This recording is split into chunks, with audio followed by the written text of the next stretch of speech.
Hi there, this is Annalee Kruger with Caregivers Incorporated. Today's video is about taking care of you as a family caregiver.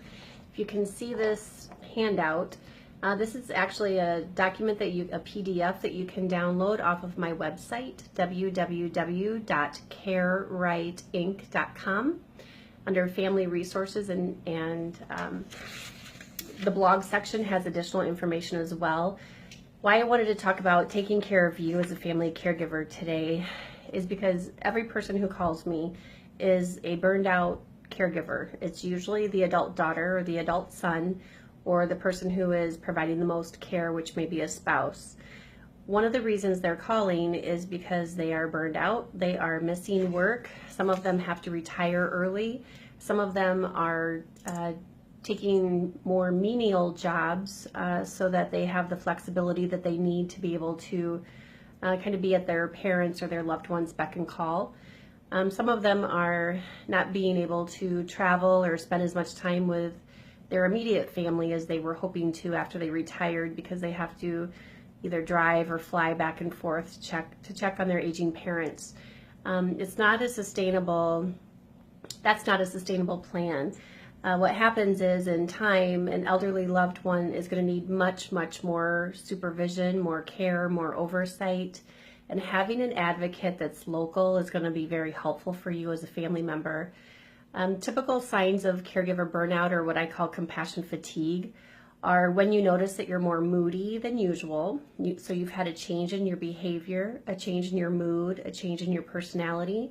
If you're having changes with your weight, either weight gain or weight loss, if you're having difficulty sleeping, if you are feeling anxious, overwhelmed, resentful about the role of being a family caregiver, if you are starting to get isolated because of the demands of being a family caregiver, oftentimes the family caregiver isn't able to do the social things that they used to be able to do, whether it's Bible study or go to church or go to men's coffee club or any other kind of groups or activities that they used to do because of the demands of being a caregiver. Caregiving starts out small. I always say it snowballs. It starts out small, like, oh, sure, I can stop over and bring you a bottle of milk, or, your toothbrush, or whatever it is that they need from the grocery store. But in time, you're taking off more and more work to go with them to their doctor's appointments, helping them get ready to go to their doctor's appointments. That can be a couple 3-hour process, just helping a frail aging loved one get up and moving for the day and get their breakfast and their medications and out of the house for their doctor's appointment.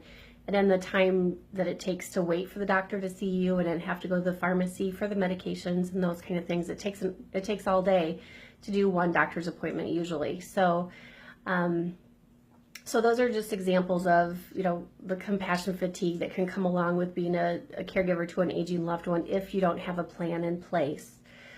Transportation ends up being an issue at some point if your loved one's not able to drive anymore. Picking up groceries, meal planning and meal preparation is also difficult and overwhelming for an aging loved one. It's hard to balance pans and pots and bowls and plates and silverware if they use a walker or if they're in a wheelchair, and it's not always very safe. So if you're a family caregiver, you're starting to feel overwhelmed. People are starting to say, wow, you're just not yourself lately. What's going on? My concern is for you as a family caregiver. You have the highest rate of burnout of your own medical issues. A lot of family members are postponing their own surgeries because they can't be tied up that long if they're a family caregiver. So if this hits home with you, please make sure you take a look at my website. Feel free to reach out to me. I do a free 30-minute consult. I don't want you to be getting yourselves sick emotionally and physically because you don't know that there's other options out there. Again, this is Annalee Kruger with Caregivers Incorporated. I hope you have a wonderful afternoon.